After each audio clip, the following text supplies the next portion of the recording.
Uh, in all those speculative discussions about Beethoven and Chopin and so on, several of you asked me about what would have happened if Mozart had lived beyond the age of 35. It's a perfectly reasonable question, isn't it? What would have happened if Mozart hadn't died of the terrible virus that carried him away in 1791? Well, I have my personal theory. Obviously, I can't tell you exactly what would have happened. But one thing we do know, which is that the Magic Flute, the wonderful Singspiel that he'd just composed for a Viennese theatre in 1791, was a huge hit. I mean, it had over 100 performances in Vienna, and then it was toured all over the world. And so the success of that opera would have made Mozart into a relatively rich man.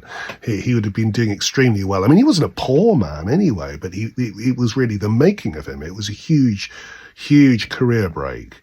On the back of it, well, I think the likelihood is, this is my theory, that he would have accepted Salinen's invitation, the London impresario, to go to London, just like his friend Joseph Haydn had accepted an invitation from Salinen the previous year. So he'd already gone off. And in fact, Mozart and Haydn had a famous dinner together where Mozart had cried and said, I fear this is the last time I'll see you, thinking Haydn might die in London.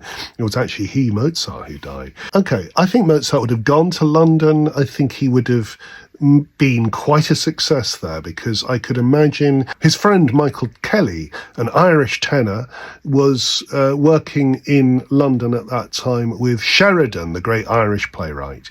And I could well imagine that Mozart could have come over to London, hooked up with Kelly again, and he and Sheridan would have written terrific shows. I mean, imagine what they could have written, almost like musicals, English Singspiels. Imagine that, like the Magic Flute, but in English, and probably with a better text, because Sheridan's a properly brilliant playwright and a witty playwright.